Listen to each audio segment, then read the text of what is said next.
Vatican surprises. Traoré, Peter Turkson, could be the first African pope. The morning sun cast long shadows across the presidential palace in Ouagadougou as Captain Ibrahim Traoré reviewed military reports at his desk. At 37 years old, the young interim president of Burkina Faso carried the weight of a nation still struggling with jihadist insurgencies and economic challenges.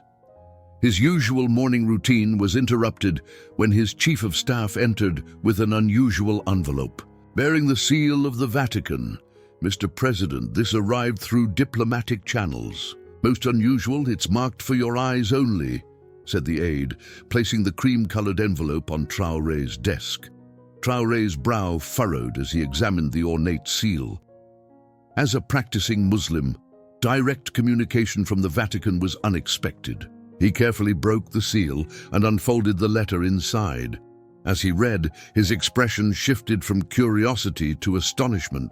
"Clear my schedule for next week," he said finally, looking up at his chief of staff, "and arrange a secure flight to Rome. Maximum discretion." "May I ask what this is about, sir?" the aide inquired cautiously. Traoré folded the letter and placed it in his inner pocket. "Not yet. Only that Cardinal Ambongo has requested my presence for a matter of significant importance to Africa." He paused, then added, "Tell no one about this except the security detail. No press, no announcements." That evening, Traoré sat alone in his private quarters, contemplating the letter's contents. Cardinal Fridolin Ambongo, the Congolese cardinal, who had risen to prominence in recent years, had written that a historical opportunity for African representation at the highest levels of the Church was underway, and that Traoré's voice as a young African leader would be invaluable in these delicate discussions. Though not a Catholic himself, Traoré understood the significance. Religion transcended political boundaries in Africa, and interfaith dialogue had been one of his priorities since taking office. The continent's future required unity across all divides, political, ethnic, and religious. 3 days later, Traoré boarded an unmarked government aircraft under the cover of darkness. The official story was that he was conducting a security inspection in the northern provinces. Only his most trusted advisors knew his true destination. During the flight, he studied Cardinal Peter Turkson's biography. The Ghanaian cardinal had long been considered papabile, a potential pope, but Traoré hadn't realized how serious those possibilities had become. Turkson's work on peace initiatives, economic justice, and environmental concerns had earned him respect far beyond Catholic circles. Rome greeted them with unusual spring rain. A modest Vatican vehicle awaited him at a private terminal, with no flags or ceremony. The driver, a solemn man in a black suit, simply said, "His Eminence is expecting you, Mr. President." As they drove through the ancient streets, Traoré gazed at the Eternal City. He'd visited many world capitals, but Rome carried a weight of history unlike any other. The vehicle passed through a discreet entrance to Vatican City, bypassing the usual security checkpoints. In an antechamber adorned with Renaissance art, Monsignor Paolo Borgia, a senior diplomat in the Vatican Secretariat of State, greeted Traoré. "President, Traoré, thank you for coming on such short notice," the Monsignor said, bowing slightly. "These are extraordinary times that call for extraordinary discretion." "I must admit, Monsignor, that I'm still unclear about why my presence was requested," Traoré replied, his military bearing evident even in civilian clothes. The Monsignor's eyes crinkled with a knowing smile. "All will be made clear shortly. But I can tell you this, great changes are coming, Mr. President, changes that may reshape the relationship between Africa and the Universal Church." Before Traoré could press for details, the heavy wooden doors opened. Cardinal Ambongo himself emerged, his imposing figure dressed in the crimson robes of his office, Captain Traoré, the Cardinal said warmly, extending his hands. Thank you for coming. We have much to discuss about the future of Africa and perhaps of the Church itself. The high-ceilinged room in the Apostolic Palace fell silent as Cardinal Ambongo closed the heavy oak door behind them. Traoré found himself seated at a polished table with three cardinals: Ambongo from the Democratic Republic of Congo, Luis Tagle from the Philippines, and Jean-Claude Hollerich from Luxembourg, all known to be progressive voices within the church hierarchy. President Traoré, began Cardinal Ambongo, we've asked you here because a significant moment approaches for the church, for Africa and for the world. He paused, making eye contact with each person in the room. What we share today must remain in absolute confidence. Traoré nodded, his military training having prepared him for discretion in sensitive matters. As you may know, Cardinal Tagle continued, his gentle voice carrying unexpected authority, our Holy Father has been experiencing declining health. While not immediately concerning, he has privately indicated his willingness to follow Pope Benedict's precedent should his condition prevent him from fulfilling his duties. Traoré's eyes widened slightly, understanding the magnitude of what was being suggested, a papal resignation, still a rarity in the 2,000-year history of the Church. The Church stands at a crossroads, Cardinal Hollerich added. Climate change, technological disruption, economic inequality, and conflicts worldwide call for new perspectives and leadership. Cardinal Ambongo leaned forward, which brings us to Cardinal Peter Turkson. His work on Laudato Si implementation, his leadership on peace initiatives in conflict zones, and his voice on economic justice have positioned him as one of the most respected figures in the College of Cardinals. And you believe he could be elected Pope? Traoré stated, not as a question, but as recognition of what they were implying. The Holy Spirit guides the conclave, not political calculations, Cardinal Ambongo responded diplomatically. But yes, there is significant support for Cardinal Turkson. He represents a church engaged with the most pressing issues of our time, with deep experience bridging North and South, rich and poor nations. Cardinal Tagle slid a folder across the table. These are some of Cardinal Turkson's key initiatives and writings. His vision combines traditional Catholic teaching with urgent action on poverty, environment and peace, issues central to Africa's future. Traoré opened the folder, scanning documents highlighting Turkson's work, from mediating conflicts in South Sudan to developing the Vatican's position on sustainable development goals. One photograph showed Turkson sitting with villagers near Lake Chad, discussing water conservation efforts in an area devastated by climate change. Why am I here? Traoré asked directly, closing the folder. I'm neither Catholic nor a religious leader. I'm an interim president focused on security challenges and development in my country. Cardinal Hollerich smiled. Precisely because of who you are. You represent a new generation of African leadership, pragmatic, focused on results rather than ideology. Your voice carries weight across religious and political lines.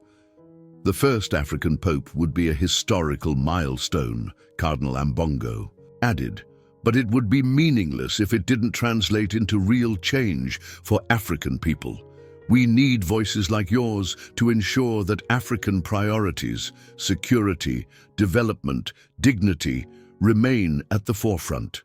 You're asking me to publicly support Cardinal Turkson's candidacy? Traoré asked, his military directness cutting through diplomatic niceties. No, Cardinal Tagle clarified quickly. That would be inappropriate and potentially counterproductive. The conclave process must remain spiritual, not political. What we're asking, Cardinal Ambongo explained, is for you to help articulate what African spiritual and moral leadership could mean for the continent and the world, not endorsing a candidate, but creating space for Africa's voice to be heard.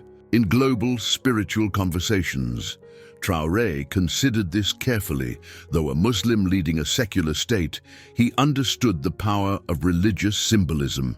A pope from Ghana could change perceptions of Africa globally, potentially opening doors for development, peace initiatives, and greater international respect. "There's something else you should know," Cardinal Hollerich said, his voice lowering slightly. "Cardinal Turkson isn't aware of this meeting. His humility is genuine. He has never sought this position." This detail resonated with Traoré. In his experience, those who most desired power were often the least suitable to wield it. Those who accepted leadership as service rather than privilege were the leaders Africa needed. "I need time to reflect on this," Traoré said finally. "The implications go beyond religious symbolism. This touches on Africa's place in the world, on how we see ourselves and how others see us." "Of course," Cardinal Ambongo agreed. "But first, Cardinal Turkson has requested to meet you. Not about this matter. He knows nothing of our discussions, but to discuss interfaith cooperation on security and development in the Sahel region." As they rose to leave, Cardinal Tagle placed a hand gently on Traoré's shoulder. "Whatever unfolds in the coming months, remember that you were brought here because your perspective matters. Africa's time has come, not just in politics and economics, but in spiritual leadership for a troubled world." The Vatican gardens stretched before Traoré in the soft afternoon light, an oasis of tranquility in the heart of Rome. Walking beside Cardinal Turkson along the gravel paths, he felt the surreal nature of his situation. A young military leader from Burkina Faso discussing the future of Africa with a man who might become the first black pope in modern history. "I appreciate you taking time from your busy schedule, President Traoré," Cardinal Turkson said in his characteristic deep voice, tinged with a Ghanaian accent. At 68, Turkson carried himself with the quiet dignity that came from decades of service. "The security situation in the Sahel affects all our nations, regardless of faith or borders. The challenges we face require cooperation across all divides," Traoré responded, aware that he was speaking to a man with extensive experience in conflict resolution. "Jihadist groups exploit religious differences, but the root causes are often economic and political." Turkson nodded thoughtfully. "When young men have no work and no hope, extremist ideologies find fertile ground. The Church has been developing economic initiatives in several West African nations, microfinance programs, agricultural cooperatives, trying to address these root causes." They paused by a stone fountain where Renaissance craftsmen had carved water nymphs, eternally pouring water from clay jugs. The juxtaposition of ancient art and urgent contemporary problems struck Traoré as emblematic of their meeting. "Cardinal, your work on economic justice has earned respect far beyond Catholic circles," Traoré said, careful not to reveal what he knew about the private discussions regarding Turkson's potential candidacy. "In Burkina Faso, we've found that security operations alone cannot succeed without parallel development efforts." "Exactly so," Turkson agreed. "Military solutions must be accompanied by human development. This is why I've been pushing for a comprehensive approach, combining security cooperation, economic initiatives, and interfaith dialogue." They continued walking, passing a group of nuns who bowed respectfully to the cardinal. Turkson greeted them warmly in Italian before turning back to Traoré. "You know, when I was a young priest in Cape Coast, I worked in communities where Christians and Muslims lived side by side, facing the same challenges: poverty, lack of education, inadequate healthcare. I learned then that our differences matter, far less than our common humanity." Traoré felt a connection with the older man's perspective. "In my military training, we were taught to focus on differences, identifying enemies, securing borders, But governance has taught me that building bridges is often more effective than building walls. Precisely, Turkson said with enthusiasm. This is the approach we need across the Sahel. Not just military coordination, but a shared vision for development that transcends religious and national boundaries. As they rounded a bend in the path, they encountered an elderly Italian woman sitting on a bench, feeding pigeons. She recognized Cardinal Turkson and called out, "Eminenza," with obvious affection. Turkson approached her, taking her weathered hands in his and speaking to her gently in fluent Italian. Before they continued their walk, she pressed a small wooden rosary into Traoré's hand, saying something he couldn't understand. She says it belonged to her son, who worked in Niger. For many years, Turkson translated, she wants you to have it as a symbol of friendship between Italy and Africa. Traoré was touched by the gesture, carefully placing the rosary in his pocket.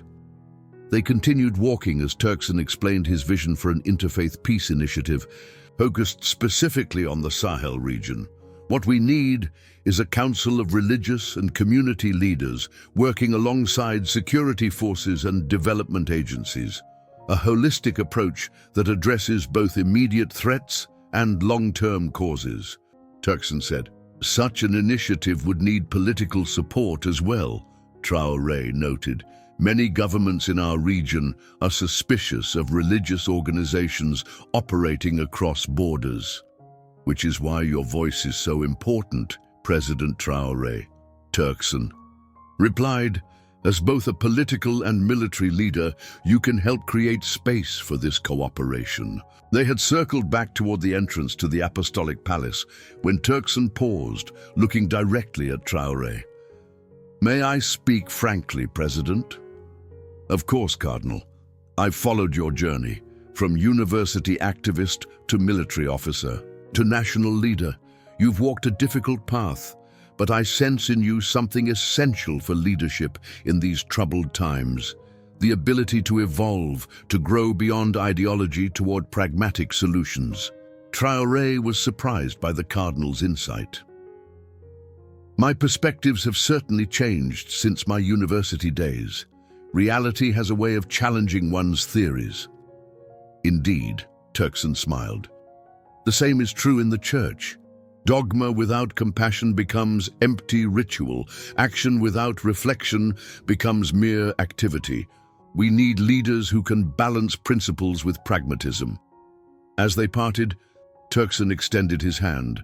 Whatever comes of our discussions today, remember that Africa's challenges require Africa's solutions. We have the wisdom and the capacity to chart our own course. What we often lack is the confidence to assert our vision on the global stage. Traoré shook the Cardinal's hand firmly. I believe that is changing, Your Eminence. A new generation is emerging that sees Africa not just as a collection of problems to be solved, but as a source of solutions for the wider world. Turkson's eyes crinkled with warm approval. Then perhaps there is more hope than I dared believe.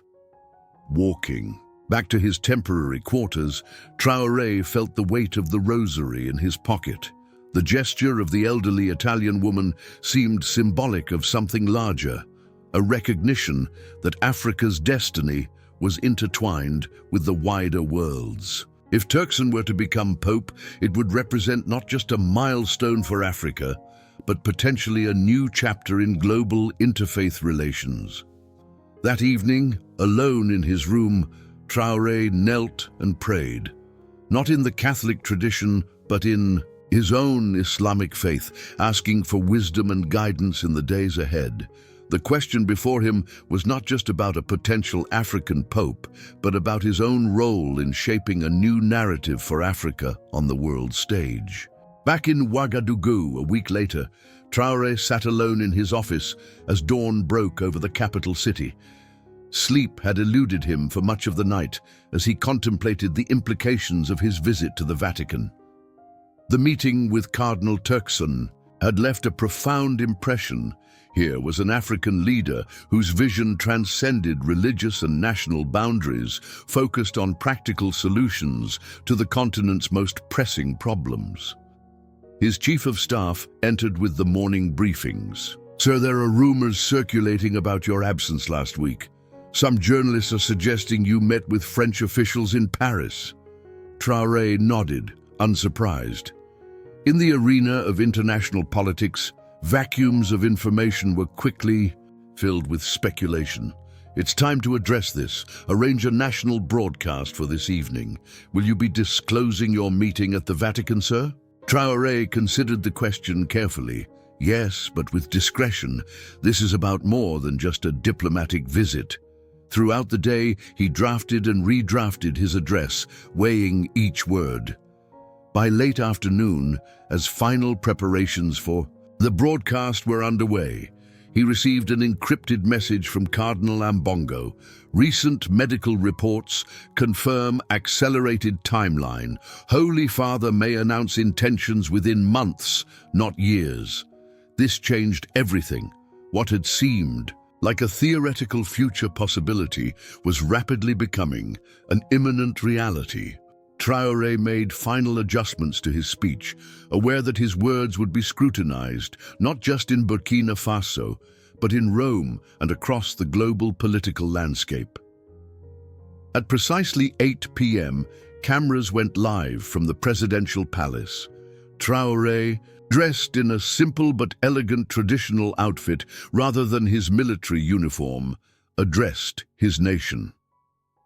"My fellow citizens of Burkina Faso, I speak to you today about a matter of significance not just for our nation, but for Africa's place in the world. Last week, I accepted an invitation to the Vatican for discussions on interfaith cooperation in addressing our region's security and development challenges." He carefully outlined the broad themes of his discussions, emphasizing the potential for cooperation across religious lines to address extremism and poverty in the Sahel region. During my visit, I had the privilege of meeting with Cardinal Peter Turkson of Ghana, whose work on economic justice, environmental protection, and peace-building has earned global recognition. In our conversation, I witnessed the kind of African leadership that transcends boundaries, leadership rooted in practical solutions rather than ideology, in building bridges rather than walls. Traoré paused, choosing his next words with extreme care. "I share this with you today because Africa stands at a historical crossroads. For too long, our continent has been seen through the lens of its challenges: conflict, poverty, corruption. But Africa is also a wellspring of solutions, of spiritual and moral wisdom that the world desperately needs in these troubled times." Without directly mentioning the potential papal succession, Traoré continued, "In the coming months, we may witness events that symbolize this changing perception of Africa's role in global affairs. Whatever unfolds, we must be ready to step forward with confidence, to assert our vision not just for Africa's future, but for a more just and sustainable world order." He concluded by announcing a new interfaith council on security and development in Burkina Faso, bringing together Muslim and Christian leaders to work alongside government agencies on practical solutions to extremism and poverty. This initiative reflects my conviction that our diversity is not a weakness, but a strength, that by drawing on all traditions and perspectives, we find more durable solutions to our common challenges. As your president, I remain committed to a Burkina Faso that stands tall, that contributes to Africa's renaissance, and that engages with the wider world from a position of dignity and self-determination. As the broadcast ended, Traoré's phone lit up with messages from across the continent and beyond. Though he had been deliberately vague about Cardinal Turkson's potential candidacy, those who understood the Vatican's internal dynamics recognized the significance of his words. Cardinal Ambongo's message was simple, perfectly calibrated. The seed has been planted. From Ghana came a message from President Akufo-Addo. Bold yet diplomatic, we stand with you in this vision for Africa's future. Most surprising was a brief text from a private number that Traoré immediately recognized as belonging to Cardinal Turkson himself. Your wisdom belies your years, Mr. President. May Allah guide your path as you guide your nation. That night, social media across Africa buzzed with speculation about Traoré's cryptic references to events that symbolized changing perceptions of Africa's role. In Catholic communities from Dakar to Nairobi, quiet conversations began about the possibility of an African pope and what it might mean for the continent's global standing. Traoré slept soundly for the first time since returning from Rome, confident that he had fulfilled his responsibility without overstepping diplomatic bounds. He had not endorsed a candidate or interfered in church affairs, but had created a context in which an African pope could be seen as part of a larger narrative of Africa's emergence on the world stage. Whether Cardinal Turkson would ultimately wear the white cassock remained in the hands of the College of Cardinals, and as they would say, the Holy Spirit. But Traoré had ensured that if that historic moment came, Africa would be ready to embrace its significance with confidence rather than surprise. The weeks following Traoré's address saw a remarkable shift in international discourse about Africa's role in global affairs. What began as speculation in religious circles quickly expanded into broader discussions about African leadership in addressing climate change, economic justice, and conflict resolution. Cardinal Turkson, suddenly thrust into the international spotlight, maintained his characteristic humility. When asked directly about papal succession during a conference in Nairobi, he responded simply, "The Church has survived for 2 millennia by focusing not on individuals, but on its mission. I serve wherever I am called to serve." In Burkina Faso, Traoré's Interfaith Security Council quickly gained momentum. Imams and priests who had rarely collaborated began working together on community-based approaches to preventing youth radicalization. The initiative attracted attention from neighboring countries facing similar challenges. One morning, as Traoré reviewed progress reports on the council's work, his foreign minister arrived with news. "Mr. President, the Vatican has announced that the Holy Father will make a significant address next week. Sources within the Roman Curia suggest it may concern the future governance of the Church." Traoré nodded thoughtfully, and Cardinal Turkson. He has been recalled to Rome from his scheduled appearances in East Africa. The speculation that had begun as whispers now dominated international headlines. CNN, BBC and Al Jazeera stationed additional correspondents in both Rome and key African capitals. Financial analysts began assessing the potential economic impact of increased Catholic investment in African development initiatives under an African pope. In Ghana, spontaneous celebrations erupted in Turkson's hometown of Cape Coast, with interfaith prayer services bringing together Christians and Muslims in a display of national pride. Similar scenes played out across West Africa, where Turkson's work was well known. Traoré maintained a careful public neutrality, focusing on practical governance rather than fueling speculation. But privately, he expanded communication channels with other African leaders, preparing for a coordinated response to whatever announcement might come from Rome. On a warm Tuesday evening, the world's attention turned to St. Peter's Square, where thousands gathered to hear the Pope's address. In Ouagadougou, Traoré watched the live broadcast from his office, surrounded by key advisors. The Pope's message was dignified and direct. Citing his advancing age and the complex challenges facing the Church, he announced his intention to resign. In 3 months' time, allowing for an orderly transition, he made no mention of potential successors, emphasizing that the choice would rest with the College of Cardinals, guided by prayer and discernment.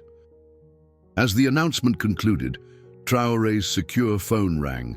It was Cardinal Ambongo. "It has begun," the Congolese cardinal said simply.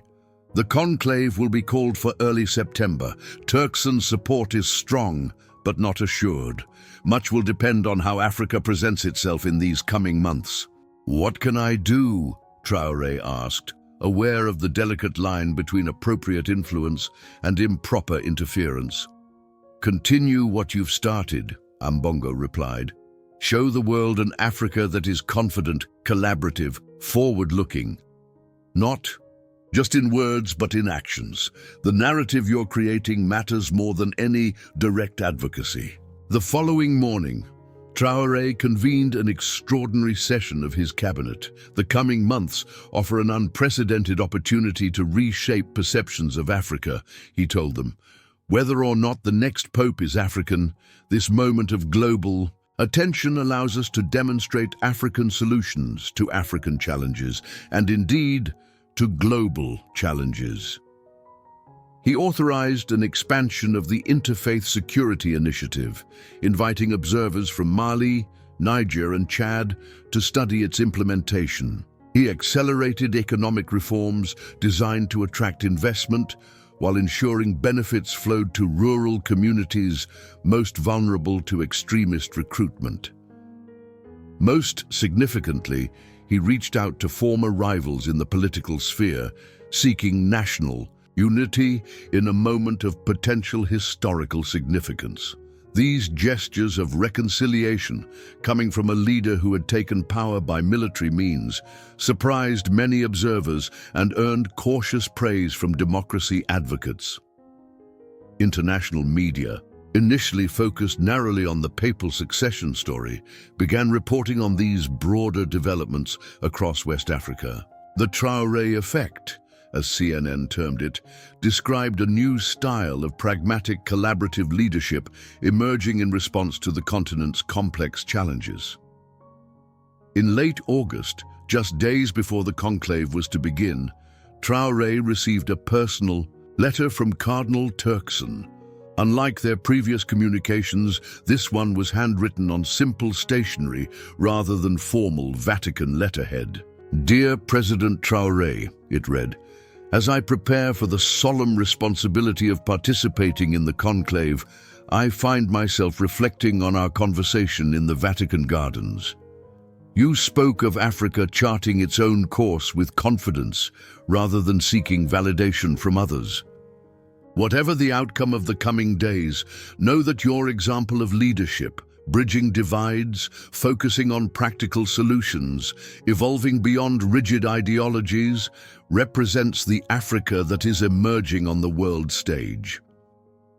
Should the College of Cardinals call me to a role I have neither sought nor expected, I will carry the wisdom of our conversation with me. Africa's time has come, not because the world has granted us permission, but because we have claimed our place through vision and action." Traoré read the letter several times before carefully placing it in his personal archive. Whatever the conclave's outcome, something fundamental had shifted. The narrative of Africa as a continent defined by its problems was giving way to recognition of Africa as a source of leadership in addressing global challenges. On the day the conclave began, Traoré addressed a graduation ceremony at his alma mater, the University of Ouagadougou. Looking out at the young faces before him, the generation that would build on whatever foundation his leadership established, he offered a message of tempered optimism. "We stand at a moment when Africa's voice is being heard in new ways on the global stage," he told them, "not because we have overcome all our challenges, but because we have begun to address them with confidence and creativity, drawing on our own wisdom rather than imported solutions." As white smoke eventually rose above the Sistine Chapel, signaling the election of a new pope, millions across Africa held their breath. Whether Cardinal Turkson would emerge on the balcony of St. Peter's Basilica as Pope Peter II remained to be seen. But Traoré knew that Africa had already won a significant victory. The continent had asserted itself not as a recipient of global charity, but as a contributor to global solutions. It had demonstrated leadership that transcended religious, ethnic, and national divides. Most importantly, it had shown that Africa's spiritual and moral traditions offered vital wisdom for a world facing unprecedented challenges. In his office, that evening, as the world awaited the introduction of the new pope, Traoré fingered the small wooden rosary given to him by the elderly Italian woman in the Vatican gardens. It had become a personal talisman, reminding him of connections that transcended boundaries of faith, nationality, and history. Whatever name was announced from that ancient balcony, Africa had found its voice, and the world, at long last, was listening.